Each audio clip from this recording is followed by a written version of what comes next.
Lenin ölümünün 100. yılında dünyanın en tartışmalı liderlerinden biri olarak kalmaya devam ediyor. Sayısız milyonlar onun heyecanla teşvik ettiği yoldan iktidara el koyan ve bunun akabinde komünist olarak anılmaya başlanan Bolşevik hareketinin peşinden gitti.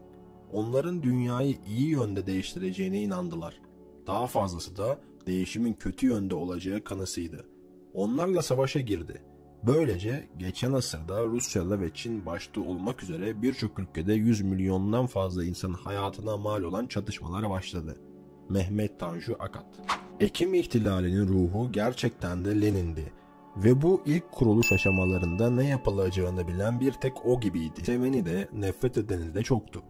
1924 yılındaki ölümünden sonra yarım asır boyunca dünyada en fazla heykeli yapılmış, 1990'dan sonra da en fazla heykeli parçalanmış olan liderdir. Keza muhtemeldir ki Napolyon'dan sonra hakkında en fazla kitap yazılan birkaç kişiden de birisiydi.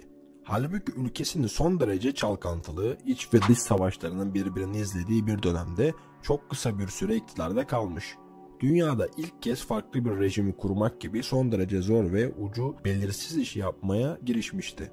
Kaldı ki ihtilalden sonraki 6 yıllık yaşamının yarısının yakın kısmını da suikast girişiminde yaralandıktan sonra hasta ve felçli olarak geçirdi. Lenin aslında talihsiz bir kişidir. Liderliğini yaptığı Bolşevikler büyük yıkım getiren 1. Dünya Savaşı sayesinde iktidarı elde etmiş, açlık ve hastalıktan kırılmakta olan bir ülkede el yordamıyla yeni bir sistemi inşaya girişmişlerdir. Rusya'da Çarlığı yıkan devrim Şubat 1917'de meydana gelmiş, çalkantılı aylardan sonra Bolşevikler Ekim ayında bir darbeyle iktidara el koymuşlardı.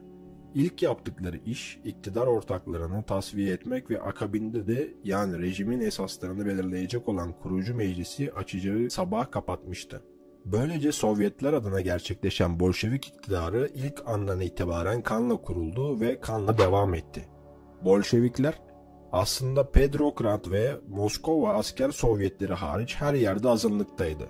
Ama hem sol rakipleri hem de sağ kanattaki hasımlarından daha sert, örtüklü ve kararlıydılar. Bu nedenle iktidarları da aşırı baskıcı ve kanlı oldu.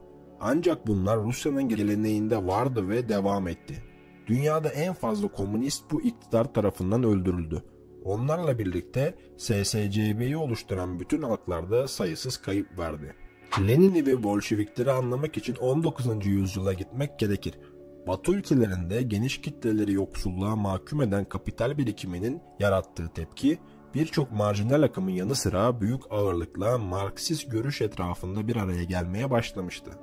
Rusya'da ise Çar ve otokrasiye karşı tepkiler daha çok köylülere dayanmayı hedefleyen Narodnikler tarafından yürütülmekteydi. Lenin 17 yaşındayken yani 1887 yılında ağabeyi Alexander Çar'a başarısız bir suikast düzenledikleri gerekçesiyle idam edildi. Kazan Üniversitesi'ne giren Lenin, ağabeyini kahramanlarından biri olarak gören Narodnik arkadaşları tarafından kabul gördü. Dünyanın her yerinde solcuların tipik hali olan tütün dumanı içerisinde sonu gelmeyen tartışmalı toplantılara katılmaya başladı. Kısa sürede okuldan atıldı ama annesinin büyük çabaları sayesinde tekrar kabul edilip avukat çıktı. Bu mesleği yapmadı. 1890'larda giderek Marksist fikirlere yaklaşmaya başladı. Rusya'da rejime karşı Marksist olan ve olmayan tepkiler homojen değildi. Sayısız ayrıntıyı bir kenara bırakırsak temel ayrım Marksist ve Batı'ya yakın olan grupların toplandığı Rus Sosyal Demokrat İşçi Partisi ile daha Slavcı olarak bilinen sosyal devrimciler arasındaydı. Sosyal demokratlar terimi o dönemde Marksist ve devrimci bir anlam taşıyordu ama devrim konusunda farklı fikirler vardı. Nitekim Bolşevikler ile Menşevikler olarak ikiye ayrıldılar. Sosyal devrimciler de ileride bölünecek bir kısmı Bolşevikleri, diğerleri Menşevikleri destekleyecekti.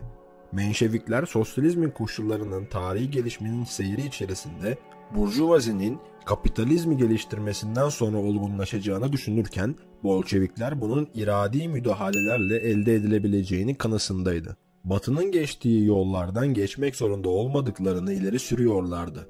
Lenin reformist görüşlere karşı radikal devrimci bir tutumu yıllar boyu savunarak ihtilalin ve müstakbel rejimin fikir babalığını yaptı.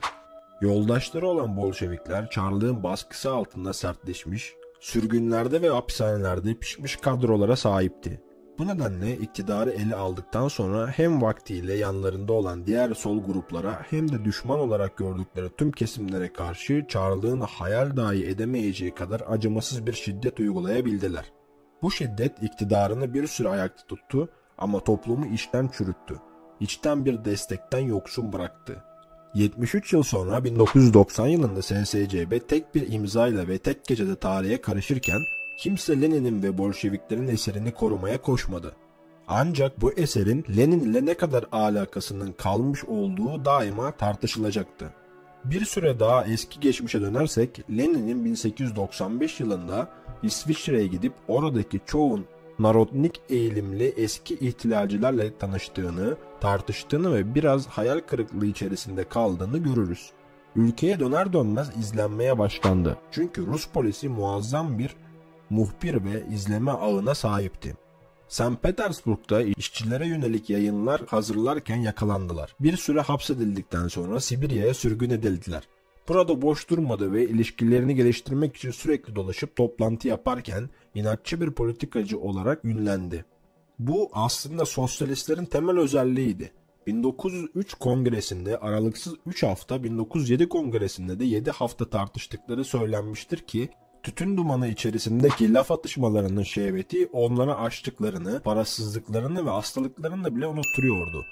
Lenin ve taraftarlarının çoğunluk anlamına gelen Bolşevik tanımlamasını üstlenmeleri de bu döneme rastlar ve partinin yayın organındaki çoğunluklarına atıftır.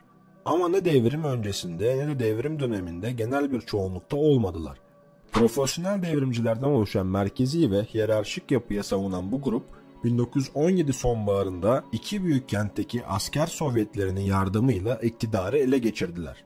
Merkezci ve katı tutumları sayesinde tüm rakiplerini tasfiye edip azınlık olmaktan kurtuldular. Bu süreçte adım adım kitlelerden koptular ama iktidar tekeline sahip olduktan sonra buna ihtiyaçları kalmamıştı. Çarlığın sonu. Rus ihtilalinin en büyük talihsizliği milyonlarca insanın öldüğü 1. Dünya Savaşı koşulları içerisinde meydana gelmesidir. O kadar çok ölüm ve yaralanmanın yanı sıra kıtlıklar ve tahammül edilmez koşullar işçi ve askerlerin radikal muhalefetine yol açtı. 1905 yılında Çarlığı sarsan ayaklanmalarda Japon Savaşı'ndaki felaketlerin ardından gelmişti. Savaşın 3. yılına girilirken Lenin İsviçre'de sürgün hayatı yaşıyordu. Bu nedenle Çarlığı yıkan Şubat devriminin dışında kaldı. Bu olaydan sonra Rusya sonu belirsiz bir karmaşa içerisine girmiş olup devrimin nereye gideceği belli değildi. Almanya ile savaş devam ediyordu ancak Almanlar Lenin'in bir grup arkadaşıyla birlikte Rusya'ya dönmesine izin vermediler. Bu olay her zaman şaibeli görülmüştür. Almanların amacı Rusya'yı savaş dışı bırakarak kuvvetlerini batıya kaydırmaktı. Koşulsuz barış sloganıyla kitlelerden destek bulan Bolşevikleri teşvik etmeleri doğaldı. Lenin ise Rusya'daki krizi yönlendirerek iktidar için bir yol açmayı düşünüyordu. Öte yandan Rusya'yı savaşta tutmayı hayati çıkar olarak gören başta İngiltere olmak üzere müttefikler, Alman parası ve Alman ajanlığı söylemleriyle onları iktidardan uzak tutmayı amaçlıyordu. Tren Doğu Avrupa'yı geçip St. Petersburg'un garına girerken yolcular tedirgindi. Çünkü ne olacağını bilmiyorlardı ve tutuklanmalarını da pekala mümkün görüyorlardı. Ancak coşkuyla karşılandılar. Bunu izleyen aylarda Bolşevikler kararlı tutumlarıyla giderek örgütlerini geliştirirken yaz aylarında General Kornilov'un darbe girişimi sırasında Lenin kıyafet değiştirerek ve sahte kimlikle Finlandiya'ya kaçtı. Ladoga Gölü'nün kıyısında sazdan bir kulübede saklandı. Başarısız darbe sonrasında Lenin'in karşı olduğu geçici hükümetin başkanı Kerenski'nin kaçması üzerine Bolşeviklerin eli güçlenince Petersburg'a döndü. Şimdi sıra onun ikili iktidar adı verdiği durumu sona erdirmeye gelmişti. Ekim ayı başında silah gücüyle iktidarı almayı tartıştıkları zaman hepsinin aynı fikirde olmadıkları görüldü ki Bolşeviklerin iki önemli lideri Zinovyer ve Kamenev bunların başındaydı. Merkez Komitesi toplanınca onların ihtilal girişimine karşı görüşlerini yaymalarını yasakladı.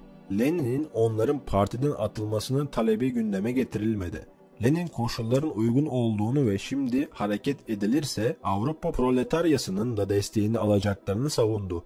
Bu tarihte Büyük Savaş'ın bitmesine henüz bir yıldan uzun bir süre vardı ve Rusya'nın aşırı istikrarsız durumu Lenin'in iktidara o yıl kurulmuş olan işçi ve asker konseyleri olan Sovyetler tarafından el konulma fırsatı çıkardığını gösterdi.